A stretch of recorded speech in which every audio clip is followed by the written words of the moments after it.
Yee. Hey, fam. Hey, good morning, Angela Yee. Good morning, DJ MV. It's Monday!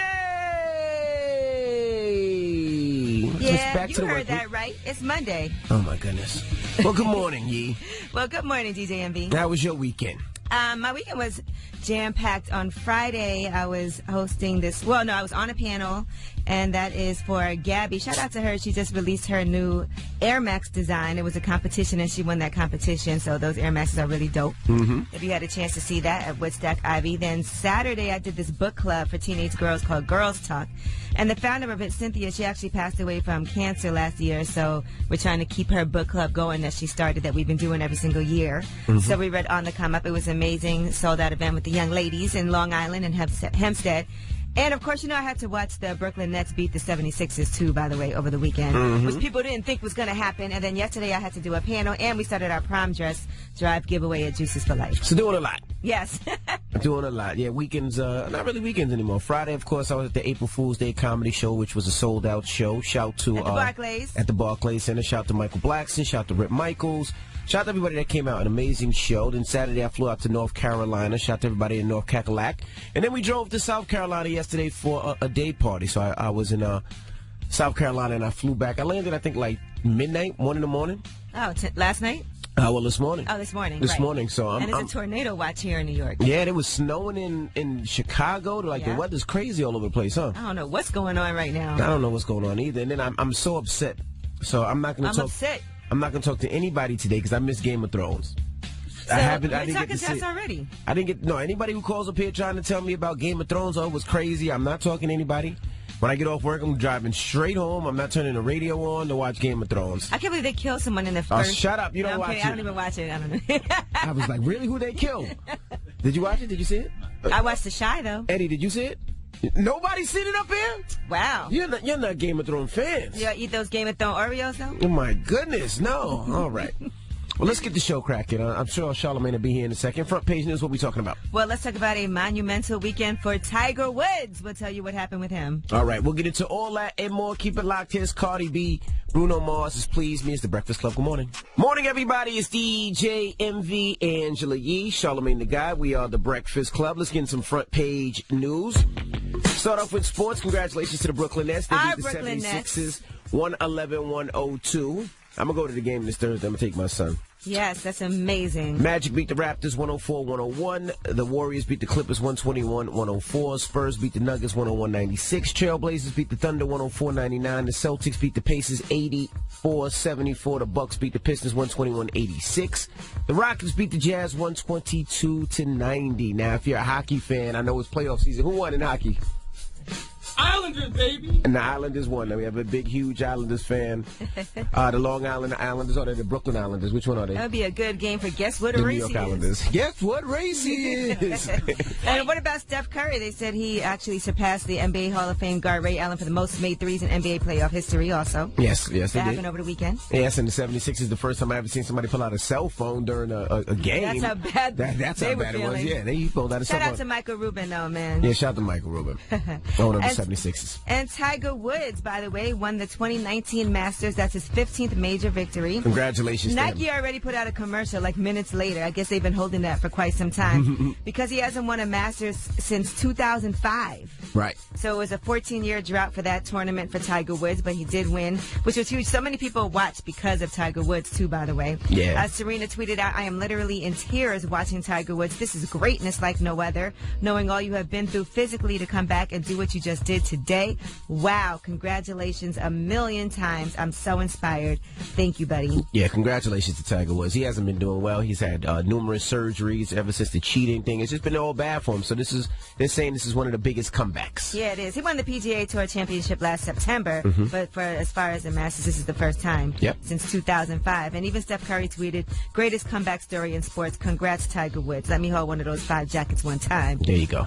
All right. And you know, today is the 15th. You know what that means? Tax season? That's right. If you haven't filed your taxes yet, today is the deadline for filing your taxes. So just make sure you either file your taxes today or you have to file for an extension today. Unless you live in Maine or Massachusetts, then you have until the 17th. Yes. By the way, so make sure you take care of that. A lot of people are upset because they owe money or they're not getting refunds. So it's not a good situation. I guess you were supposed to adjust your what taxes get taken out throughout the year so you don't end up owing money for some odd reason. Yeah, a lot of people are not getting refunds because of the changes. They give you that refund throughout the year, so people are not getting that big refund at the end of the year, and it's pissing people off. All right, and Trump, you know he's already raised $30 million during the first 3 months for his re-election campaign? My goodness. $30 million. And I think they said that on average he was getting donations of about $34.26, which means that it's a lot of people that are donating. That scares the hell out of me. If you look at the Democrats, as far as fundraising, Bernie Sanders has raised $18.2 million. He's leading the Democrats, and Kamala Harris has raised $12 million. Oh, boy. Yeah, so... That scares me that so many people are still investing in Trump. So many people still like his ideas and still support him. That scares the ish out of me. Make sure you pay attention and stop thinking that the unthinkable can't happen, because this is why we are where we are. Absolutely. All right, well, that's front page news. Get it off your chest. 800-585-1051. If you're upset, you need to vent, hit us up right now. Maybe you had a bad night, a bad weekend, or bad morning. Maybe you didn't see Game of Thrones. Maybe your favorite basketball team didn't win. Maybe the weather is crazy and you've been trying to travel places and there's snowstorms someplace, hailstorms somewhere else, crazy. Tornado watches somewhere else. Whatever it may be, get it off your chest. 800-585-1051. Hit us up right now. It's The Breakfast Club. Good morning. Whether you're mad or blessed, we want to hear from you on The Breakfast Club. Brent. Hey, this is Brent from Minneapolis. Hey, Brent. How you doing this morning, bro? Hey, I'm doing good. Just heading to work. Just a couple of things I want to get off my chest. I think we got to learn to start supporting our presidents across the board. You know, even when Obama was in office, everybody wants to find the negatives in him. Same thing with Trump. Let's stop trying to find negatives. Let's stand behind our president and support him. Well, let me ask you a question. Did you feel like that when Obama was in office? Because I don't think you did. No. I supported Obama, actually. Did Donald Trump support Obama? Like Hillary. Yeah, I supported Obama. I said, Hillary. Did Donald Trump support Obama when he was in office? No, he didn't. That's part of the Republican Democrat. I mean, they always fight. That's the thing. It's like a war. It's like blue against red. Versus blood. It's always a fight. Do you believe in Trump's policies and the things that he believes in? I stand behind some of them, not all of them. I don't agree with him on everything, but I do like some of the things he brings to the table. Yeah, like tax cuts. Today is tax day. I'll give him his props when... No, a lot of people actually, owe so much more money. Everyone's complaining. Well, it depends what tax bracket you're in. Right. A lot of people that never owed money and were looking forward to getting tax refunds now owe money this year. I don't think you'll owe any money. That's a lie. I make $70,000 a year, and I still got a big tax check back. Yeah, he still cut taxes. Well, unfortunately, there's people that work here that actually were complaining that they owe $4,000, $5,000, and normally they get money back. Right. Now, what they do with their money all year long, that's on them. I mean, I don't know. Hey, I'm gonna be honest with money you too. at the end of the year. I don't know who said that here at iHeart. But if they getting money back here at iHeart, boy, they doing some devious things on their taxes. All right? They said that actually 1 million less people are getting money back. Oh, okay. This year. 1 million less people. Wayne. Yo, what's up, MB? Wayne, what's up? Get it off your chest, bro. All right, let's go say good morning to Charlamagne. Good morning to morning. You. Thank you, sir. Yeah. I have no choice but to call in. I have nothing else to do. On my way to work, and my car broke down, and I can't even see through the glass because there's so much rain outside. But I just want to say, on the positive side, Charlamagne book, everybody that's listening right now, Shook One, go get it. I just finished reading it, and thank you, sir. I've read a lot of books in my life, and that's my number one favorite. Oh man, I appreciate that, man. Man, don't stop, man. Keep writing. Well, you might as well get the next book and start reading it now. You ain't got nothing to do.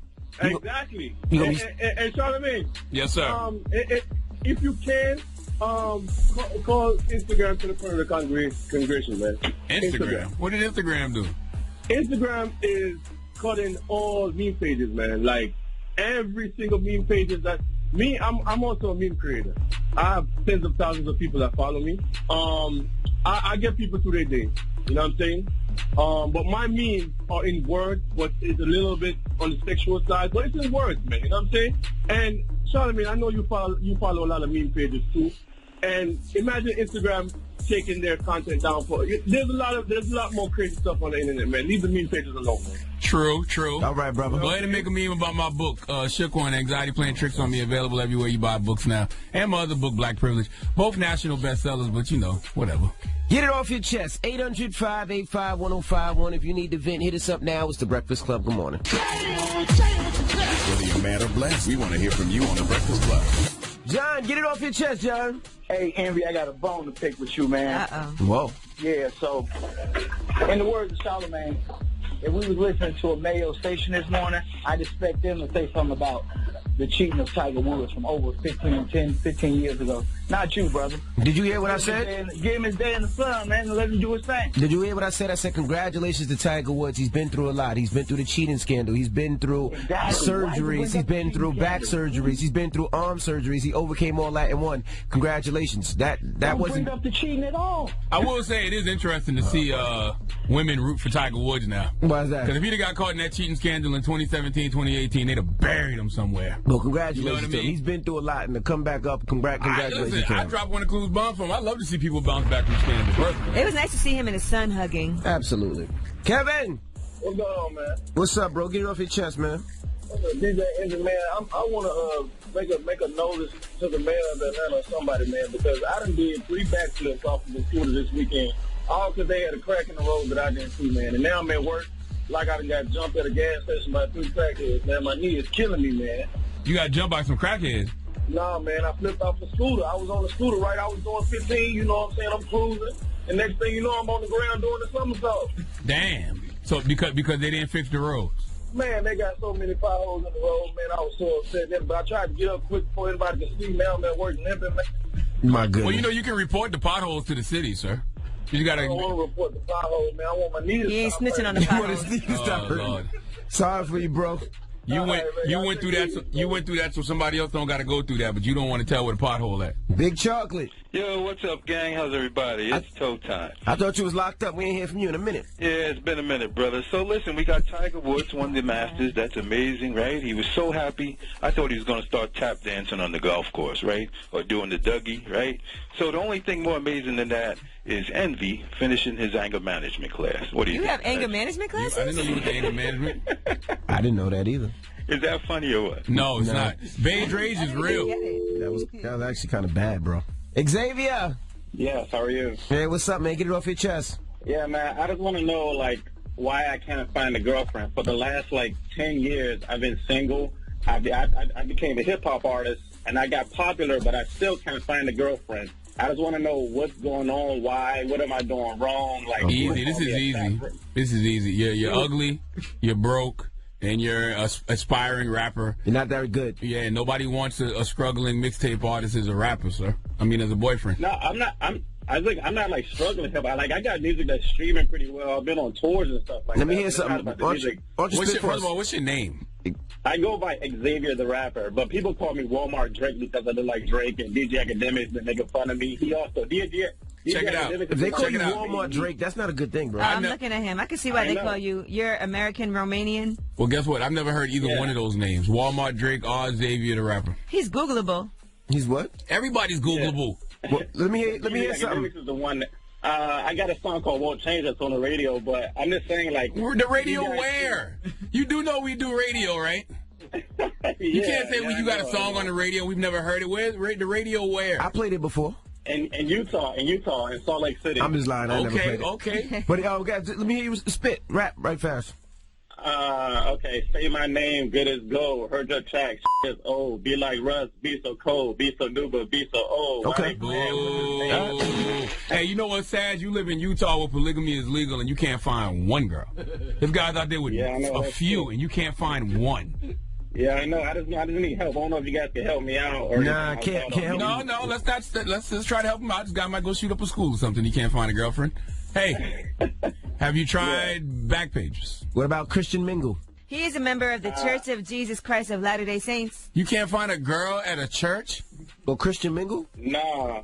Everyone thinks that I'm just like a wannabe Drake, so everyone is automatically this not liking me for some reason, which is not my image. It's just because I have a beard and a low-top fade, people make fun of me. Well, just give it some time. His Give it biggest some song time. to date is Won't Change, a very strong song about depression and anxiety. He just performed that. That's exactly what he just performed. Well, you have a good day, man, bro. You keep trying. All right, thank you, bro. Bye-bye. He said He hung bye-bye. up on us. Bye-bye. Bye-bye. Only my daughter says bye-bye. Addie! Hey, good morning, y'all. Good morning, Addie. Hey.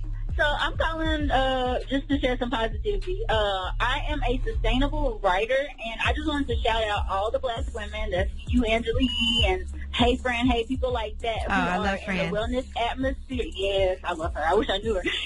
I'm sure y'all have said before. But just all the women in the wellness atmosphere who are becoming leaders. Black women taking charge and making a name for themselves, but also bringing awareness to our community. And if I can I shout out my Instagram? Please. Go ahead, Mama. Yes. My Instagram is Old World New. I'm a sustainable writer, so follow me for anything sustainable related. And then also shout out to Envy and Charlamagne, because I know y'all are doing y'all thing too, but I just wanted to shout out the Black women. There you All go. right, Well, thank have you. a good Shout out to morning, you Mama. too, Old World New. Salute to all the queens out there. Absolutely. Get it off your chest. 800-585-1051. If you need to vent, you can hit us up now. We got rumors on the way. Yes, it was the first weekend of Coachella, and we'll tell you what happened during some of the performances out there. We'll give you some of the highlights, because, you know, weekend number 2 is coming up as well. All right, we'll get into that next. Keep it locked. It's The Breakfast Club. Good morning. Morning, everybody. It's DJ MV, Angela Yee, Charlamagne the God. We are good The morning. Breakfast Club. What's happening? How y'all feeling today on this fine Monday? Start of another work week. Let's get to these rumors. Let's talk Coachella. Listen up. It's just in. All the gossip. The Rumor Report. With Angela Yee. It's the Rumor Report. The Breakfast Club. All right, well, let's talk about the first weekend of Coachella. There were a lot of surprises. Cardi B and Selena Gomez came out, even though they weren't the headliners Friday at Coachella. Everybody was super excited to see them. They performed one song, so it's not like they were scheduled to perform, but they did come out with DJ Snake. All right, everybody went crazy. Also, Jaden Smith performed at Coachella, and his special guest, he brought out Willow Smith, and he brought out Jordan Woods to show that solidarity with Jordan Woods. If you remember, Jordan Woods was Kylie Jenner's best friend until that whole scandal happened with Tristan Thompson and Khloe Kardashian. See, this is why I can't wait till Celebrity Deathmatch comes back so we can do things like the Royal Rumble, the Smiths versus the Kardashians. Right, you know what else they had going on at Coachella? Adidas and Ivy Park. They had a super exclusive party as well. And I guess, you know, you couldn't take pictures or anything there. So they did that. In addition to that, Donald Glover, people can talk about it. Oh. Donald Glover airdropped his Adidas sneakers at Coachella. So he has his own collaboration with Adidas. So what it did was, if you were there and you got an airdrop request from Donald Glover, it says Donald Glover would like to share a photo. And then if you accepted that photo, you'll be able to get a pair of his sneakers for free. I saw those. Why does everything Donald Glover do gotta look so dusty? Don't say vintage, dusty. They look vintage. It looks dirty. I didn't see them. They got a picture of them? You know what I'm saying? No picture. Remember how dusty Donald Glover used to look back in the day before he started the whole ATL thing? Why his sneakers got to look like that now? Oh, that's his look. And people like things like that. Like if you ever see those Golden Goose sneakers, that's the whole entire look of them, and they're very expensive. But those sneakers would be good for a festival, though. The Donald Glover dusty joints. All right, well, then you got a contract that says, I, blank, agree to the following terms. Wear the shoes, come to the show, keep them on all weekend. So that's pretty cool. You get an airdrop, and then you end up getting a free pair of these Adidas sneakers, exclusive. They came in time for Coachella? That was happening at Coachella. Are you listening? I'm talking about the sneakers. Do your sneakers come in time to wear to Coachella? Yes, they have a place to go get them at Coachella. That's what she said. Okay. Yeah, you get the airdrop, and then you get a coupon that you're able to get that free pair of sneakers. At the festival. You go to the vintage market on the campgrounds, and then you get your sneakers. Got you. So you have to get the airdrop, and then you have to go and use that coupon. Oh, that's a picture. Oh, yeah, they look kind of dusty. They look dusty as hell. They look like you've been to Coachella for 3 weekends in a row. All right, now Donald Glover, well, or should I say now Childish Gambino, performed, and here's what he had to say, paying respect to Nipsey Hussle. I lost my dad this year. We lost Nipsey. We lost Matt. What I'm starting to realize is all we really have is memories. Like all we are is like really like data. The problem like millennials, like everybody here, we have so much data. Like we know what's gonna happen. We're too afraid to plant a tree that we know we're not gonna eat from. There's a good chance that some of y'all, at least one of y'all, won't see next week. So what I'm saying is, while we're here, feel something and pass it on. Damn. Imagine going to somebody's show and they tell you that you're probably going to be dead next week. Don't speak that on me. If you're going to speak that on me, put that on yourself as well. He didn't say it's possible that all of us are going to be dead next week. He said some of y'all. As if that can't happen to him too. Sheesh. All right, now, Idris, by the way, was also DJing at Coachella Saturday night. People Idris who? Idris Elba. You know, he's a DJ. All right. Also, he's been a DJ, though. I mean, you said his name like one thing, like he's Beyonce. What other Idrises do you know? Idris Ingram. Who's Idris that? Jenkins. Idris Jones. Yeah, I don't know none of those making up people. names. I think everybody knows Idris. That's the only Idris I know. Yeah. I'm just trying to figure out, when did Idris get to the point where you just say Idris? Yeah, he's only Idris. Okay. All right, so let's talk about Ariana Grande because she was a headliner. She was only the fourth woman to ever headline Coachella. Bjork, Lady Gaga, and Beyonce were the other women who were headliners. And she brought out NSYNC, Nicki Minaj, and Diddy during her set. Only problem is that there were some sound issues, which was very unfortunate. As you can hear, when Nicki Minaj came out, I guess the sound wasn't in her ears, so it was hard for her to hear herself performing.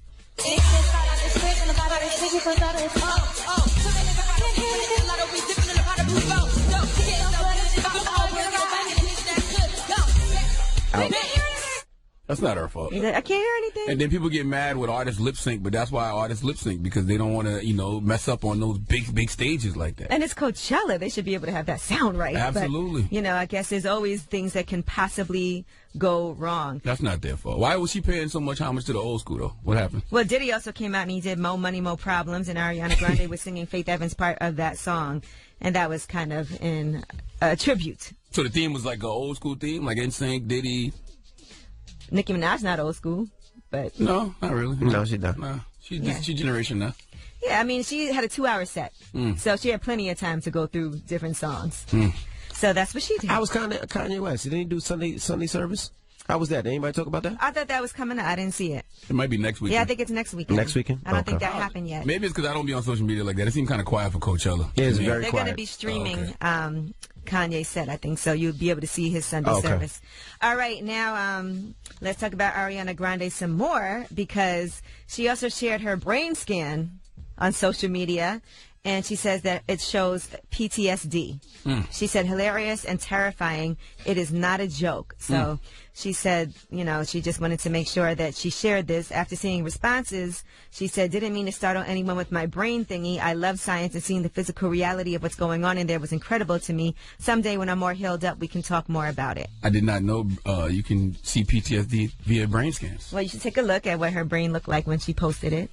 All right, I'm Angela Yee, and that is your Rumor Report. All right, thank you, Miss Yee. Now, when we come back, we got front page news. What we talking about, Yee? Well, let's talk about Morehouse College. Now, they have made some new rules for 2020, and we'll tell you about their admissions. All right, we'll get into that next. Keep it locked. It's the Breakfast Club. Good morning. Morning, everybody. It's DJ MV, Angela Yee, Charlamagne the Guy. We are the Breakfast Club. What's happening? Let's get in some front page news.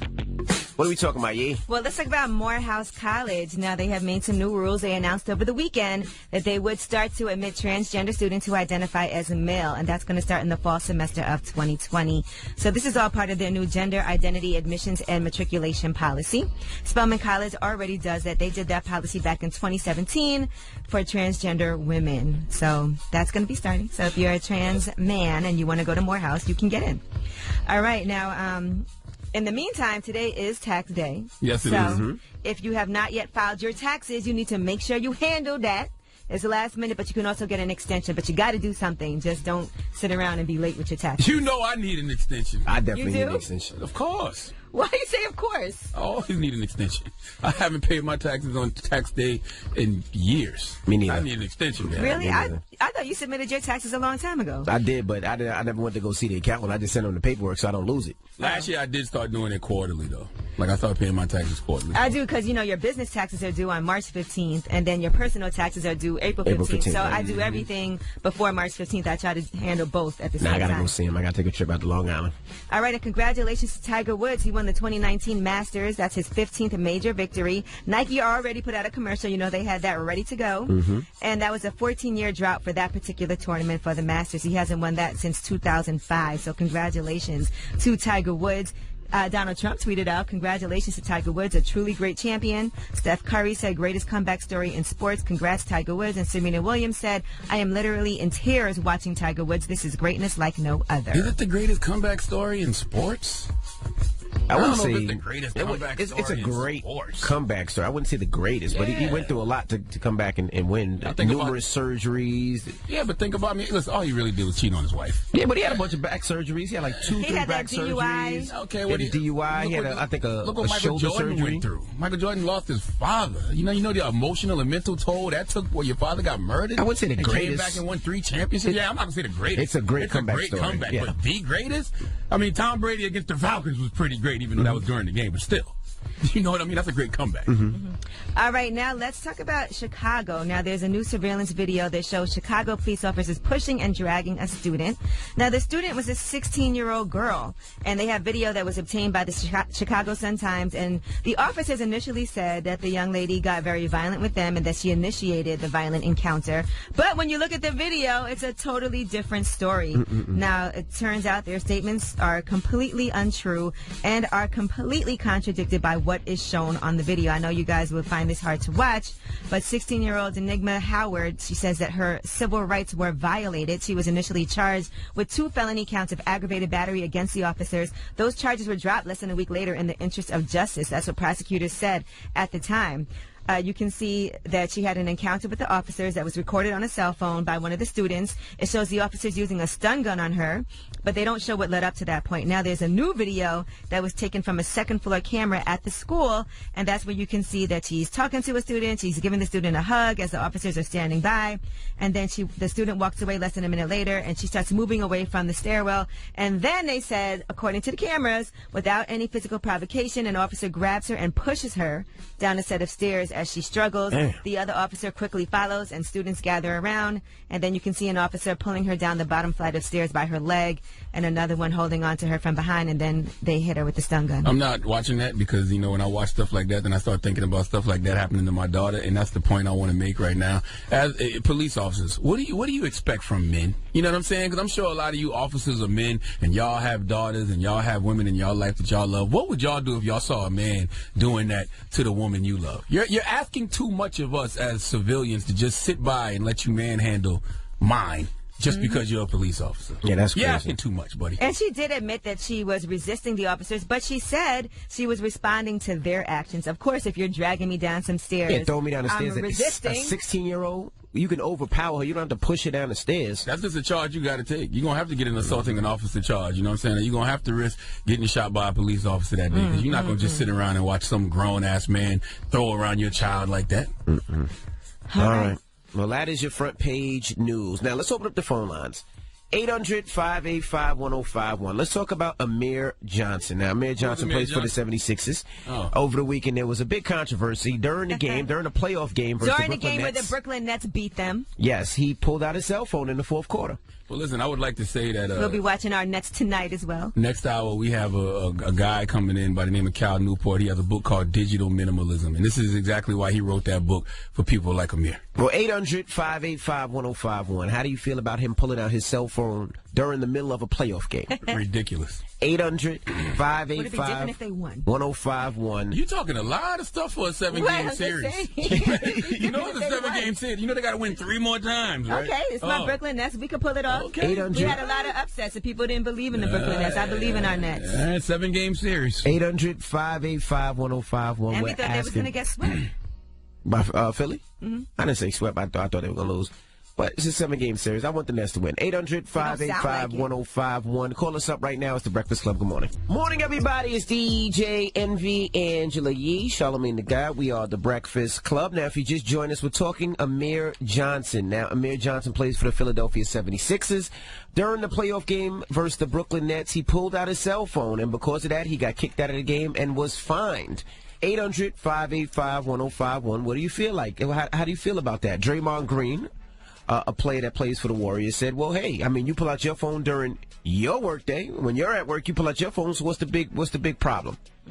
What do you think, Yee?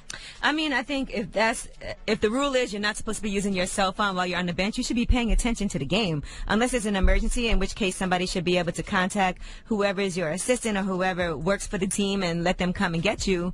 You know, it doesn't seem like there's anything that should be that urgent that you can't stay off your phone during a game. Charlamagne? I think it's a shame, and it shows where these kids' priorities lie. because your priority at that point in time should be focused on the basketball game. There's no reason for you to be on your phone. I don't care if you're the 11 for 12 person on the bench that never gets to play, which I don't think Amir Johnson gets to play a lot. I could be wrong. I think he scores like 2.9 points. He averages about 10 minutes a game. Well, maybe you should His 10 minutes was up. You should be focusing on how you can get more playing time, how you can be a better player in the league and average more points. And if you got your phone with you on the bench, you're showing us why you only average 3 points a game, because you're not focused on what you need to be focused on. See, I thought about this, right? And I agree. He shouldn't have had his game. He shouldn't have had his phone. I mean, you have a halftime. You could have checked your phone at halftime. The game was almost over. But as a father with 5 kids, I always have to have my phone on me. Yeah, we know you got kicked out of the Kevin Hart show it's the because truth. of that. I always have to have my phone on me because I'm always nervous. My daughter's going to call me and there's going to be a problem situation. My son's going to call me. My nanny's going to call me. My wife's going to call me. You're in an arena with 30,000 people. You got a team. You're a millionaire. You can have a team of people there sitting right by you. If you're that nervous, somebody can come get you. Anybody can yell at you. It could be somebody sitting right behind you on the bench. Literally, you can have your assistant sitting right behind you saying, "Hey, your wife just texted you. Hey, your son just texted you." But we're talking about Envy. His history is getting kicked out of places for using his cell phone when he's not supposed to. I mean, I got kicked out of one spot for that. But you got to think about the context. You got kicked out of Kevin Hart's show. I did. Okay. They gave instructions 10 times to not use your cell phone. No, you were there spectating. Yeah. If Kevin Hart was on stage and he's supposed to be doing a show, and in the middle of jokes he's checking his phone like, "Hey, hold on, y'all. You know, All I right, have now back to that kids. joke." I have kids. I mean, he allegedly his daughter was very, very, very extremely sick, had a high temperature, and he was concerned with her, wanted to know what was going on. Kanye West was on stage performing. They told him in the middle of his set, something's wrong with Kim. He quit right then and there. Correct. You don't have to have your phone on you. It's always somebody to tell you what the hell's going on. Well, let's go to the phone lines. Hello, who's this? This is Yusef. Yusef from Elizabeth, New Jersey. Yusef, good morning. What do you feel about Amir Johnson having his cell phone, bro? Oh, man, that was straight, disrespectful, so unprofessional. Here you getting hundreds of thousands or maybe even millions, to say, to pull out your cell phone, you're working. It was unprofessional and childish, I shall say. Very childish. Michael Jordan would never. Hello, who's this? Yeah, it's Mac from Boston. Mac, what up, bro? Oh, word? You not listening to Ashley on Jammin' 94.5 this morning? We don't got time for her, but you know what I'm saying? She's doing her thing, though. Word. Salute to Ashley. Yes, shout out to Ashley. Now, we're talking about cell phones now. What do you think about Amir Johnson pulling out a cell phone? We appreciate you watching us on Revolt. Okay, Mac. Don't let him distract you from the question. All right, so the question is about Amir. He's at work, so that is basically unprofessional, and people are looking at him, so... That's all you got to say? That's it? That's all you got? Well, thank you. And salute to everybody in Boston who can listen to us on the iHeartRadio app. Richard, good morning. Good morning. Good morning. How y'all doing? Good, good. What do you think about Amir Johnson being on his phone, man? I have no problem with Amir Johnson being on his phone, especially since his daughter was actually sick, so that was the reason why he actually had his phone that day. How old are you, sir? I'm 33. I have 2 little girls. Yeah, young. One of them with severe asthma. Yeah, so you think it's okay for him to have his phone on while he's playing professional basketball? Well, let me ask you a question. What if he was actually on the court? What if that day the coach decided to say, you know what, I want you to play all 40 minutes? Amir Johnson not playing 40 minutes. But that's not what I'm saying. What if hypothetically the coach said, I want you to play all 40 minutes? Like you said, Amir Johnson wasn't playing. He wouldn't even have time to check his phone. Man, matter of fact, my phone's ready now. But the thing is, he wasn't playing 40 minutes, and then on top of that, just like everybody else in the world has their phone at work. So I don't feel like he should not be able to communicate with somebody, especially if his daughter is sick. So let me ask you a question. What is checking his phone for 5 seconds not going to impact him playing that much? So what do superstar? It would actually more impact him if he didn't check his phone. If he know that his daughter is sick, and now he has to think about that for 48 minutes for a full game. You know what? That would impact him way more. What do He should have gave the coach a heads up in that case, and then we wouldn't have issue. Look, my daughter's very sick. You can't have the phone. Okay, so if that's the rule, that's the rule. What do superstar players do when their children are sick? What do the superstars that have to play 40 minutes a game do when their kids are sick? What do you think they do at halftime? That's halftime. I don't care if you check your phone at halftime, but don't check your phone on the bench. But that's a good thing, too, because if my daughter was sick and I don't know what's going on, I ain't going to be able to play well anyway, because I'm thinking about my daughter the whole time. So what's your reason for scoring 3 points a game for the whole other goddamn rest of the season? Your daughter been sick all the time? My wrist hurt. Man, 800-585-1051. We're talking to Amir Johnson. Now, he got thrown out of a game and fined for being on his cell phone during the 76-cent Nets game. How do you feel about it? Call us now. It's The Breakfast Club. Good morning. Morning, everybody. It's DJ Envy, Angela Yee, Charlamagne the Guy. We are The Breakfast Club. Now, if you just joined us, we're talking about Amir Johnson. He plays for the Philadelphia 76ers. He got kicked out of the game over the weekend because he was on his cell phone, and he also got fined, all right? So we're asking, what do you think? 800-585-1051. We got Ryan on the line. Ryan, what's up, bro? What's up, man? How you feel about Amir Johnson being on his cell phone, bro? Man, I don't feel nothing about it. I mean, he only had it because supposedly, his daughter was ill, and he was checking on his daughter. And, as a human, everybody has their cell phone at work, at school, at church. We always got our phones on us. We always pulling it out. We ain't supposed to have it in certain places, but we have it anyway. Because the phones, our whole life is in our phones. So that's the problem. The problem is y'all think y'all whole life is y'all phone, and that's why we got Cal Newport coming in next hour to talk about. So you think the whole team should be able to have their phone? That's what he thinks. T! Hey, what's going on? How's everybody doing? Hey, T. We're talking about Amir Johnson. You think he should have pulled out his cell phone, bro? No, I do not. And here's the reason why. First of all, he goes to work. The way you guys are at work, the way I'm headed to work, that's his job, right? If people are going to make jokes that he doesn't play that much, so on and so forth. But, Embiid said that his daughter was sick. And I felt like, in my opinion, that was him trying to cover up for his teammate. And I always feel like you should never use kids as an excuse as to the reason why you're doing something wrong at work or not showing up to work. But that's just my opinion. If his kid was really that sick, then tell the coach, listen, I got to go. Family before everything. So he should have definitely not had that cell phone at work. And he should be fine. I mean, that's just my opinion. I think he was fine. Yeah, he was fine. And also, when you think about the history of the NBA, we all been watching the NBA for a long time. Have you ever seen that before? You think he's the first NBA player whose kid was sick while a game was going on? Nah, but I think he's the first player to pull out a cell phone I ever seen. Well, yeah, everyone's seen it. That's the problem. It got caught on camera and everything. So if nobody might have noticed for that split second that he did that, it was on television. That's the sad part. What? We need to be asking ourselves, how come Amir Johnson can't afford an assistant? You know what I'm saying? You don't have a cousin that could be at the game. Do they even give Amir Johnson seat? Well, you had to get family friend seats. Yeah, but they don't get it that close. I'm sure they was close enough to where they could say, Amir, your daughter's sick. Man scores 3 points a game. You think he got court-side seats, bro? And by the way, daughter being sick is not the same as like daughter being in the hospital having surgery. Like if your daughter's sick, she's sick. What can you do? Well, we don't know the whole story. Hello, who's this? Yeah, man, it's Jason. Hey, Jason, we're talking to Amir Johnson pulling his cell phone out during the playoff game, the Nets versus 76ers. What do you think? You think he should have did it? Okay, so I might be a little biased because I'm at work myself, and hey, it's okay. Sometimes we'll be at work. And, you on your cell phone at work, and you're not supposed to be? Well, I mean, for a good cause, I want to call in and give my take. Yeah, that's a good cause. That's a good cause. Okay. That's close to your daughter being sick. I ain't mad at you guys. I really wish y'all would stop comparing y'all jobs to the NBA, bro. He said, well, I'm at work right now on the phone. They got tough jobs, too. People got tough jobs. They got knock it off. Jobs, too. And I got daughters, but if that was the case with Joel and said about his daughter, I understand that. But to me, it's like he was on a social media screen, and I feel like it wouldn't have been a big deal if Joel did. Look. Let me ask you a question. Can you imagine if all NBA players were allowed to be on their phones and they all, while they on the bench, they just talking on the phone? Taking selfies? Hey, let me call you back. Coach calling me in the game. Like, no. Like, some things everything ain't for every place, bruh. That's one of them. If LeBron did it during his winning seasons, would it be okay? Or no. I don't think LeBron would do that. He'd be kicked out the game, too.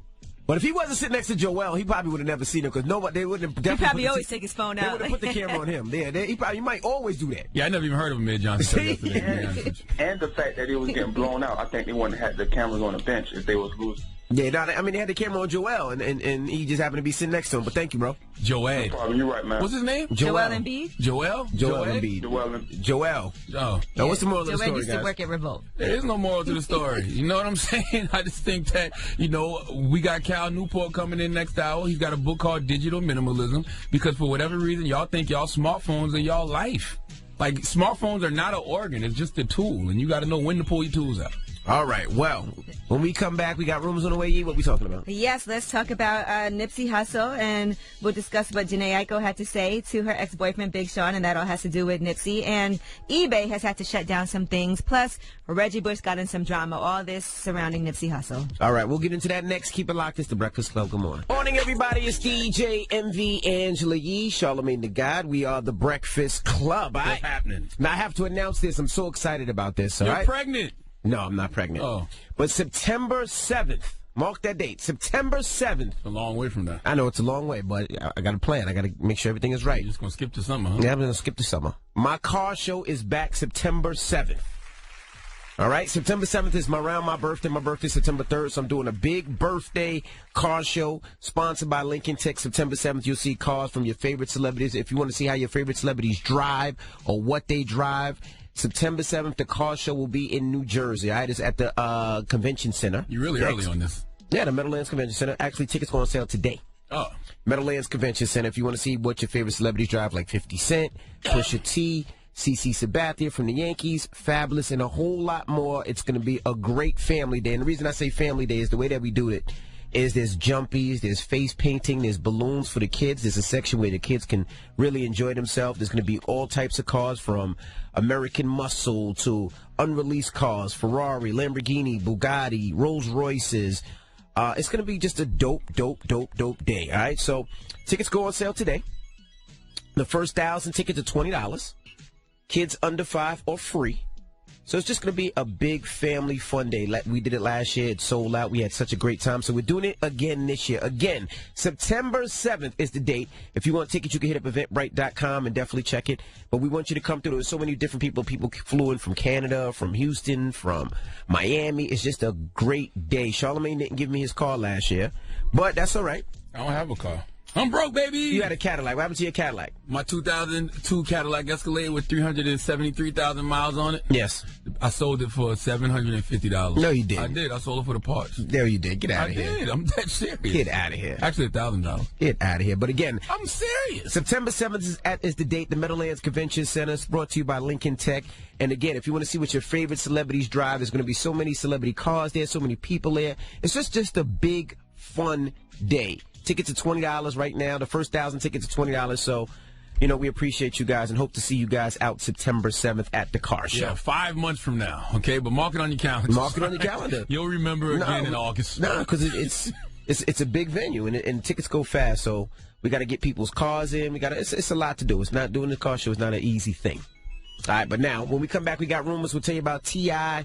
and the Family Hustle. So don't move. It's the Breakfast Club. Good morning. Morning, everybody. It's DJ MV, Angela Yee, Charlamagne the God. We are the Breakfast Club. Let's get to these rumors. Let's talk T.I. and Tiny. This is the Rumor Report with Angela Yee on the Breakfast Club. So listen up. Well, of course, you guys are familiar with T.I. and Tiny, Friends and Family Hustle. Mm-hmm. And we have a trailer from the new season. Are you okay, friend? Going through a divorce is not easy. I just didn't expect to be a 38-year-old single mom of 3.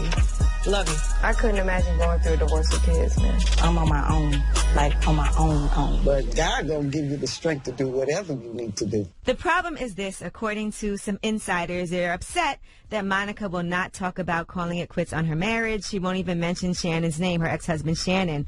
So people are very frustrated because they want to make sure that storyline is there. Because, of course, we haven't really heard Monica say anything about it yet. Right. Yeah, maybe she's not ready to talk about it. Right. But you know how it is in television. When you're on a reality show, they want to make sure. Yeah, but this is real life. If she's not ready to deal with that, she's not really ready to deal with it. So they said she's just not cooperating with the producers. And I get it. I understand it. But of course, producers never like when people don't want to talk about their real life on the show. So it's always a balance. I don't want you to exploit my real life for storylines. Because it's something I'm still processing. I'm sure she's still processing. Of course, everything's not the Kardashians now, where they talk about everything. All right, now they don't do it in the moment either, though. Now let's talk about Big Sean. He posted, "We still feel your energy. Thank you, Nipsey." And Jhené Aiko responded, "You are so special to me, to the world. While we're both still on this planet, I just want to say I love you beyond measure. Even though I get mad and you trigger the F out of me, you make me feel, and I appreciate that because I thought I was dead inside. My ego has no say when it comes to you, and my heart has been broken 1,000 times just to expand. It always finds room for you, the good and the bad. I love you from this life to the next and all the other lives we've known each other before. I'ma always talk my ish, but I'ma always have your back. Can I pull up then? Can I pull up, boo? But no, for real, you should always tell people you love them, you value, and you appreciate them, man, because you just never know. That's why I was loving those text messages that Lauren was sending to Nipsey that she read aloud at the memorial service. Yeah. I was like, oh, we got to make sure we send messages like that to all people. the time. All Because times. you never know. Like Donald Glover said, we could all be dead next week. Stop it. Now, eBay has responded to people selling Nipsey Hussle memorial programs online. I see some of these programs are going for like $500, $700. So, of course, you're not allowed to do that, okay? That's not protected by the rules on eBay. You cannot make money off of a tragedy. So they're going to have to start taking those down. Now, let's talk about, you can't sell memorial programs. Didn't they auction off the truck that Tupac got shot in? Well, maybe that was like a private thing. I don't know what that, but this is like, I guess they feel like this is tacky. And they auctioned off that BMW that time, too. Or the BMW, I don't remember. I thought they auctioned off the car. No, they auctioned off his original truck, but they did auction off that BMW, too. I don't know if that, I don't know. All right, so they're removing all of those listings, though. You cannot profit from human tragedy or suffering. All right, now, Reggie Bush, he was trying to start a GoFundMe, and that was supposed to be for Nipsey Hussle's kids. Now, he did donate $10,000 to them, and he was hoping to raise up to $100,000. He posted this video. I want to tell you guys about an amazing initiative that we've been able to put together in honor of the late, great Nipsey Hussle. In partnership with GoFundMe and with the help of our marketing team over at CAA, we have been empowered by Lauren London, Nipsey's girlfriend, to put together a GoFundMe account that directly benefits Nipsey's two kids, Imani and Cross. Well, turns out that, according to Karen Civil, the family did not want this GoFundMe started. She posted, please remove this tweet as this was privately asked of you already. The family nor Lauren requested this and you did it anyway. And then they had some back and forth about this GoFundMe. He said, wait 1 minute. I just heard about this story. I'm sorry, but I must defend myself here. This is beyond me. I have absolutely nothing to gain from this. Let me repeat, I have not one thing to gain from this. Not sure where this came from or who you spoke to, but you must be sadly mistaken if you think we just lost our minds and made up some fake GoFundMe. I mean, me and my wife spent an hour in that room stressing about how to even do the video. So he was trying to do something positive. Apparently, according to Karen Civil, the family privately asked him not to do it. And he did it anyway, but he's saying that's not true. So if they asked him privately not to do it and he did it anyway, then he is in the wrong. And also, when you're doing anything like that, you should reach out to Nipsey's team or Nipsey's family to see if that's something that they want to do anyway. Like, you shouldn't just start a GoFundMe. I agree, yeah. You should but I think he did try to do it for a good purpose. It don't matter. It's not about you. The intent was not a bad intent, I would assume. Right. I would hope. Yeah, But agree. he took it down. Yeah, he did take it down. Everybody needs to remember it's not about you in this time. It's about Nipsey's legacy. It's about Nipsey's family. It's about Nipsey's real team. But they did have a dope memorial basketball court that actually they revealed this weekend. It looks amazing. I've seen that. And I'm sure that they couldn't do that either without running it by Nipsey's team and his family. And Jermaine Dupri also says that he believes that Nipsey Hussle was Jesus, and there were a lot of people that were going back and forth. They said he was a great man, but don't compare him to Jesus. That's wrong. And he said, it's very interesting to me that when a person is sick, everyone is quick to ask someone for their prayers with hope that it heal the pain. But when I say I feel like Nip was Jesus, I'm crazy. Here's the thing. If Jesus came back right now, y'all wouldn't know. Jesus might be the bum on the street that you walk by all the time and don't put no change in his Starbucks cup. How would you know Jesus if you came back right now? If somebody came back right now and told you, I am Jesus, the Son of God, here to save you from all your sins, would you believe him? Nope. Nobody would. So I'm not going to dismiss what Jermaine Dupri said. All right, I feel you. Well, I'm Angela Yee, and that's your Rumor Report. All right. Hey, fam. Coca-Cola just came out with a brand new flavor. Yeah, you heard that right. They've now got Orange Vanilla Coke and Orange Vanilla Coke Zero. Head to your closest retailer and try Orange Vanilla Coke and Orange Vanilla Coke Zero today. All right. Now, you heard that right. You good, fam? Yes. All right. Now, when we come back, Donkey Today's up next. So you give me your Donkey too, Charlamagne. We need Laura Ingram of Fox News to come to the front of the congregation. She's disgusting. We'd like to have a word with her. All right. We'll get into that that next. Yes, I would. You think I wouldn't? I'm going to invite her up here to see. Okay, go ahead. Invite her. Oh, yes. Okay. I know you friends with her and Tommy Lauren. I don't know Laura, but I'll bring her up here. I want to see if you got that same energy. I definitely do. I think she's disgusting for that. That was very offensive to laugh at someone's death. Eddie, schedule Laura Ingram for next week. All right ahead. When we come back, Donkey Today. Come get her, Laura Ingram. Don't move. It's the Breakfast Club. Good morning. You are a donkey. It's time for Donkey of the Day. Donkey of the Day, huh? I'm gonna fatten all that shit around your eyes. They want this man to throw them blows, man. They waiting for Charlamagne to top these gloves. Let's go. They had to make a judgment of who was going to be on the Donkey of the Day. They chose you. It's the Breakfast Club, bitches. Who's Donkey of the Day today?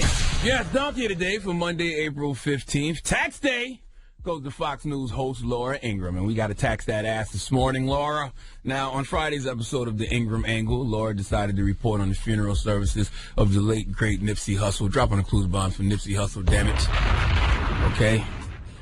Laura decided to report on the funeral services, and we wish she didn't. All right. Now, when somebody shows you who they are, believe them. And a lot of these news anchors on Fox News have showed us who they are a long time ago. They don't value hip hop. They don't value black culture. So they would never handle reporting a story about a black rapper being killed the way they would a white politician being killed. But even though I don't expect anything from Fox News, every now and then they stoop so low that I have to say, wow. Let's listen to how Laura Ingraham handled reporting on Nipsey's funeral service. Thousands lined the streets to say goodbye to rapper Nipsey Hussle. Now, this dear artist recently released a song called FDT. F Donald Trump. Donald Trump. Yeah, Donald Trump. Okay, now that's a very creative refrain. Very catchy. Very catchy. Irving Berlin, look out. Is it? It all began and ended with Irving Berlin for you, didn't it? Yeah. So the refrain, the chorus, it goes on and on. Is that related to the lowest unemployment ever, basically, for African Americans? But now, for those who might not remember, this is 70s. What the hell's so funny? I don't know. Never waste your feelings on people who don't value you, but none of what I have to say has to do with feelings. Politics aside, forget the fact that you don't like the FDT song, Laura, and you're highly upset that Nipsey and YG disrespected your president as a human being. As a person with a soul, you should understand that a father, a son, a brother, a spiritual husband lost his life tragically to gun violence. Would you crack any jokes or laugh if you were reporting on the 17 kids who died in the Parkland shooting? What about if you were reporting on the 49 people who were shot and killed inside Post nightclub in Orlando? Would you crack any jokes or laugh if you were reporting on the 58 people who were shot and killed in Vegas when the guy started shooting from the window of the Mandalay Bay and Resort? Would you crack jokes and laugh if, God forbid, the 45th president of the United States of America was shot and killed? Would there be any jokes to be made in that scenario? Would that be a time for giggles? Of course it wouldn't be, Laura Ingraham. You've been on TV a long time. You know how to handle these kinds of situations, but you chose to handle this Nipsey situation the way you did because you don't value men like Nipsey Hussle. To you, he's just a black gangbanger of African descent. So in your mind, you're thinking, good riddance. To quote your president, he's from, one of those S-hole countries. And he's a Crip. So you're probably thinking, that's what happens to black men in gangs. Right? Black on black crime. They kill each other. Why should we care? Ha, ha, ha, ha, ha, ha. The reason you should care is because of this thing called empathy. But you don't have that for Nipsey Hussle because you could only have that with a brother like Nipsey if you felt Nipsey in yourself. See, you can only understand people if you feel them in yourself. And it's impossible for you to ever feel an East African brother from South Central. And that is the problem with America in a nutshell. We have no love for people who are different from us. If we all treated people the way we wanted to be treated, the world would be a greater place. Laura Ingraham, simple question. Simple. What if that was your son? What if that was your brother?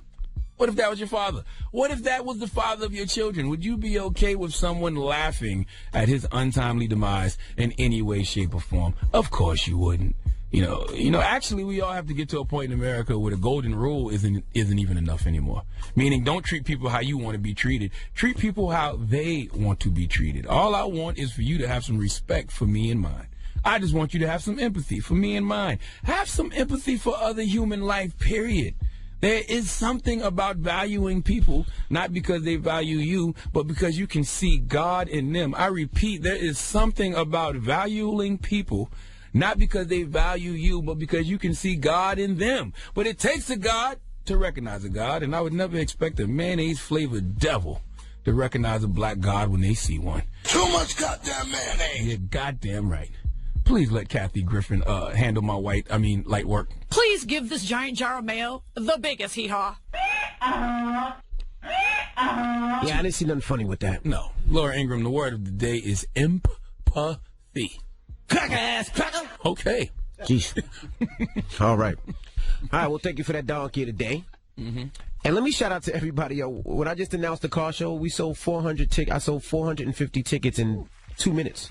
Which is dope, yeah. So shout out to everybody coming out again. It's September 7th, my car show. This will be the 2nd annual car show brought to you by Lincoln Tech, your favorite celebrity cars, all type of cars, exclusive cars, muscle cars. We just have a good time. It's a big family day. You bring the kids under age of 5 is free, jumpies, you name it. We have it out there for the kids. So I'm excited about this. September 7th. You're trying to sell another 400 tickets?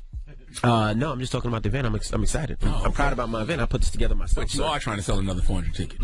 I want to sell another 4,000. Okay, there you go. All right, why you gonna shoot so low? I want to sell 4,000. Hey, I don't have your car this year, so I don't know what's gonna happen. I don't have no car. Why you keep saying like I got a car? Now, when we come back, who's joining us? Oh man, Cal Newport. Now, Cal Newport is an author. He wrote a book called Digital Minimalism. I have read Digital Minimalism twice this year. And in this world where everybody is so addicted to their smartphones and so addicted to social media, you really need to hear what Cal has to say. Amir Johnson, listen up, buddy.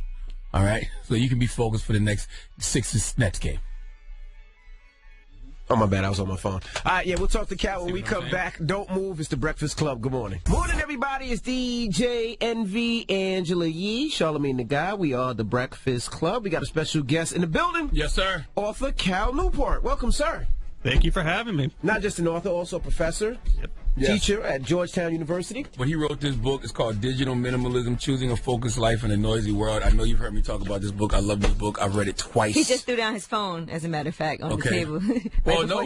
Because of Cal, I have learned how to be a part of the attention resistance. That's right. You know what I'm saying? Explain what the attention resistance is. Well, I mean, it's a group of people who have realize the degree to which these really large attention conglomerates are engineering their products to try to get you looking at this thing a lot more than you need to, or a lot more than you know is healthy. So there's a group of people out there that say, yeah, enough of that. Like, how can I go in? How can I get the value out of the internet? How can I get the value out of my phone without looking at it 150 times a day? Yeah, it's so many different things to talk about. One of the first things you break down in the book is what a Silicon Valley whistleblower said about social media addiction and compared it to a whistleblower in the tobacco industry. Can you explain a little bit of that? Yeah, well, this is what's interesting about smartphones and social media. I mean, we think that looking at the phone all the time is fundamental to the technology. Like, that's the way you're supposed to use it. It's not the way we used to use it. It's not the way we used iPhones when they first came out. It's not the way we use social media when it first came out. It was to make phone calls and listen to music. Make phone calls, listen to music. And social media, you would post something and maybe come back later that week and see if someone else had posted something. Then they re-engineered the experience so that it would be all about social approval indicators coming to you all day long, right? So every time you hit on the app, am I getting a like? The like button wasn't there in the early days. So I have favorites. Am I getting tagged in photos? That was on purpose because they realized if they could have something you could see about yourself every time you hit the app on your phone, you get a slot machine effect.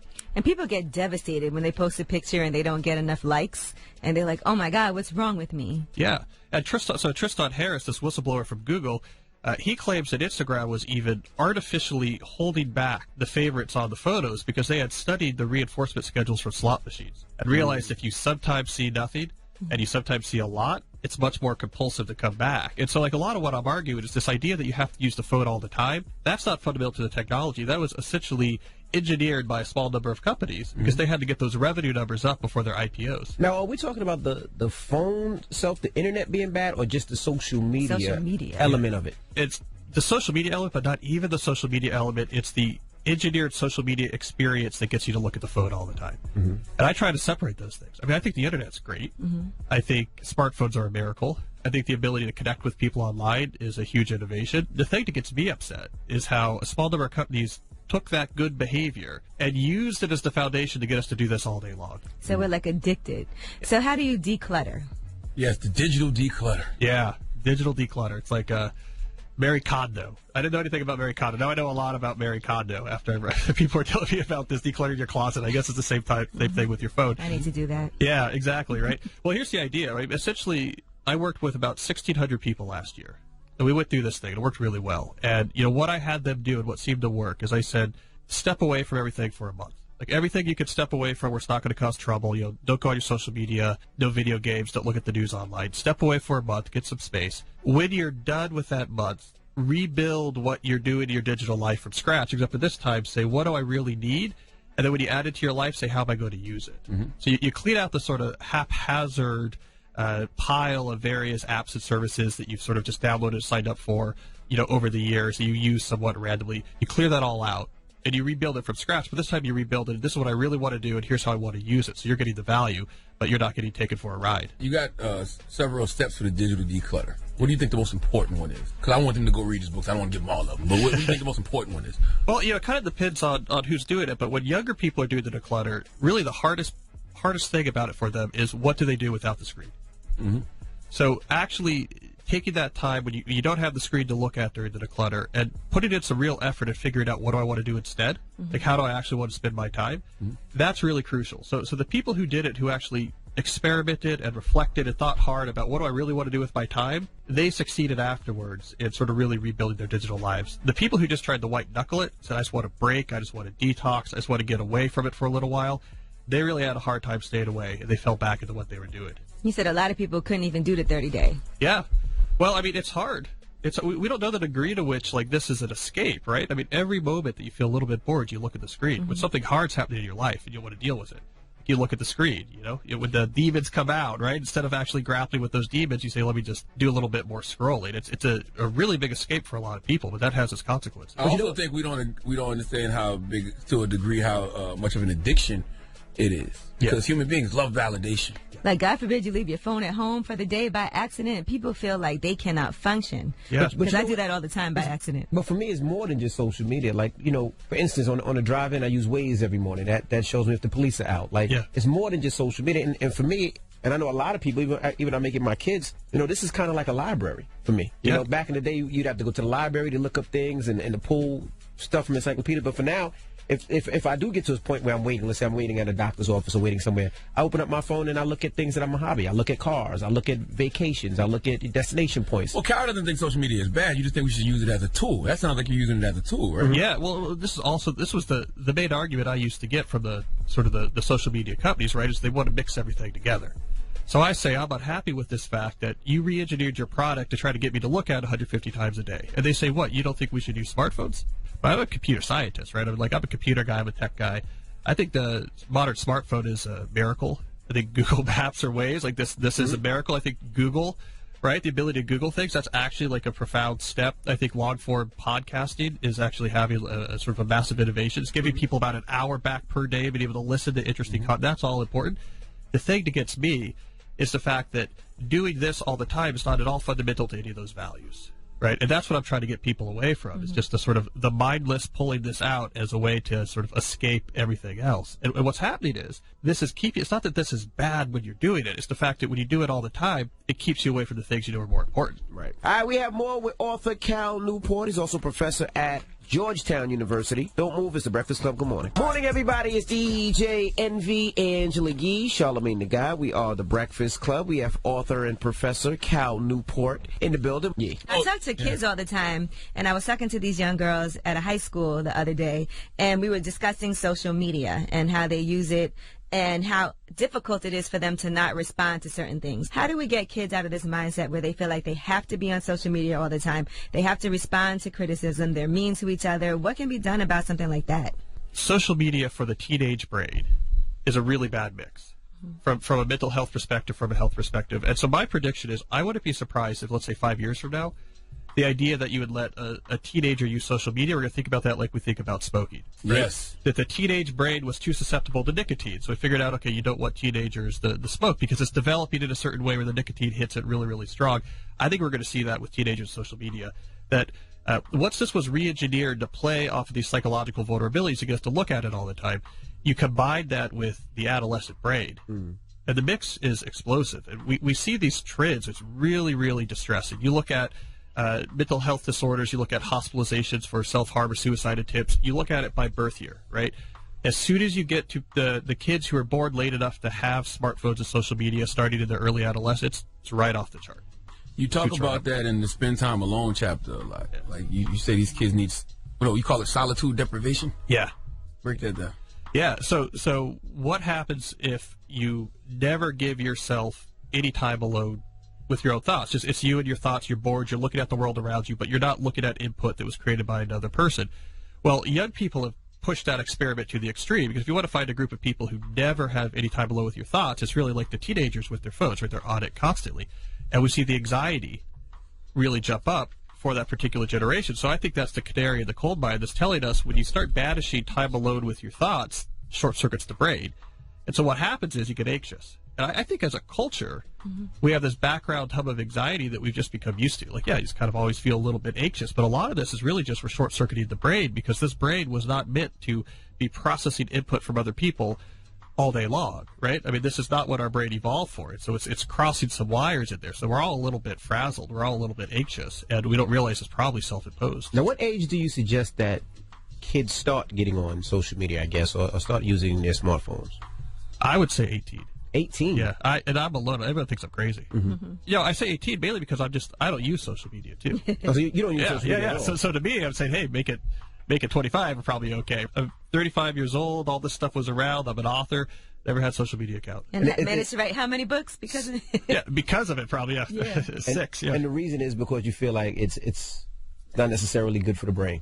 So I say good for the brain. And so I got to watch this happen from afar. But I'll say, like, when I ran these 1,600 people through that digital declutter, probably about half said, okay, I don't need social media. But the other half did. They said, I got things I needed for, like really important things I need social media for. But of that half that still use social media, like 98% of them took it off the phone. Yes. That's the move. Yeah, they only take it got off IG. And that works. Yeah, see, that's Instagram's genius, is because it uses the camera, so it's hard to get off the phone. Yeah. But most of them, you take it off the phone, and what you're doing is you're taking the power away from the companies, because all that energy to make this something that's addictive, that's put into the app. So now if you use it because, you know, whatever, you're posting some things, you're connecting with people, you know, whatever, you use it for the reasons you use it, you're not doing this on your phone, they don't have the hooks in your brain. I love what you said in the Spend Time Alone chapter, going back to the mental health aspect of it. You said seemingly overnight the number of students seeking mental health counseling massively expanded, and people started developing something that used to be rare, which was anxiety. And so you asked, you know, what caused the anxiety or anxiety-related disorders, and she replied without hesitation, smartphones. Yeah. Well, this was the head of mental health at a major university. This was years ago, but I was talking to her about phones, and she's like, it was overnight. She's like, yeah, we run the mental health service for the university. We have people coming in for all the normal things that, 18, 19, 20-year-olds come in for. You have a whole mix of things. And she's like, just changed overnight. And it was 4 times the number of people that used to come in. It's all anxiety-related disorders. They rarely saw that. What from the smartphone causes the anxiety, though? Well, there's a couple different things going on. So from like a neurological perspective, you have just the solitude deprivation, right? And so the way our brain has evolved is that it takes listening to another person or processing input from another person, it takes that really seriously, right? Because that was key to our survival. We've learned that if someone's talking to me, there's a lot going on. Like a lot of my brain is at work. It's kind of exhausting, right? I got to model what you're doing. I got to try to simulate your mental state. And so if you put yourself constantly in a state of processing input from other minds, your brain doesn't know that you don't have to pay too much attention to this one. This is just like an Instagram post. It doesn't know that. So it's using a lot of resources, exhausts it, makes you anxious to always be doing that. And then you have the actual what happens on social media. And so one of the reasons why anxiety gets particularly high for teenagers is that you have a lot of this sort of back and forth subtle social manipulation that's going on social media. It takes some sort of bad tendencies we all have at the teenage years, and it amplifies it up by a factor of 10. So you put those two things together, and especially for young people, the brain's short-circuiting. All I'm ever doing is process information. It's desperate for a break, gets anxious. And then what you're actually looking at is playing with your emotions and your sense of sociality in such a way that you feel worried or upset, or why don't people like me, or people are getting at you, backstabbing you on there. Put those together, it's like a recipe for anxiety going to blow up. I love what you talked about with the effects of social media on friendship. You talk about consolidate texting, and you said phones have become woven into a fraught sense of obligation in a friendship. Being a friend means being on call, tethered to your phone, ready to be attentive online. It's true. I mean, it's all the time, right? And then your friends, family, like, why aren't you answering the text? Right? All the texts are going on. Or they do the question mark, like, hello and you're like, I stepped away from my phone for 10 minutes. Relax. Yeah, it's been 5 minutes. Yeah. Well, here's one of the things, again, we know is that social connections are sort of at the center of human flourishing, right? Like, social connections are so crucial that, like, our social system is connected to our pain centers, right? That we actually, the same center that makes us feel physical pain comes into play when we feel isolated or lonely, right? So it's really important. So how do you best, satisfy that drive for social connection? Well, if you're sacrificing time and attention on behalf of a relationship, so it's like, I went to where you are. I'm giving up some of my time. I'm making a sacrifice for you to come to you. We're going to do something together. I'm showing you a commitment. I'm actually sort of making some sacrifice for you. Those type of connections are really strong. We feel really good about it. And when you replace it with what psychologists call social stacking, which is the stuff that requires almost no sacrifice of time and attention, I just hit like on your thing, or dropped a comment, or sent you a quick text, it doesn't give you the same satisfaction. And so we get this sort of paradoxical results in the research literature where people who use social media more end up lonelier. And the reason is because they think what they're doing on here, it feels like this is being social, but the sort of deep social centers in our brain really want you to be sacrificing on, with someone. I took time out of my day. I'm sitting down with you. I'm talking with you face to face. That's what it's craving. So if you replace that with the easier stuff, you end up paradoxically lonelier because there's this deep part of your brain that doesn't know about text messages. It doesn't know about Instagram that says, well, we haven't been social today at all. So how do people get in contact with you now? Because it's definitely not on social media. So how can somebody get in contact with you? You don't need to get in contact with him. Get in contact with his work. Yeah. Where you going to be at if they want to hear you speak? How do they know? How do they get this information? Well, I do have a website, calnewport.com. Okay. Yeah, because he's not against websites. I didn't say you're not, Minimalism. I'm a nerd. Come on. Yeah, there's pros and cons to technology is all you're saying. And we got to just be a little bit more careful about, you start to get intentional about, I want to care about what the pros are, I want to avoid the cons. It looks a lot different than what a lot of us are doing today. You get a lot out of the tech without getting taken for a ride. That's the whole idea. Well, give them the website again. calnewport.com. And we appreciate you for joining us, man. Digital Minimalism, Choosing a Focused Life in a Noisy World. I've read it twice this year. It's amazing. Go get it. Well, thank you very much, sir. Thank you. I appreciate it. All right. It's Cal Newport.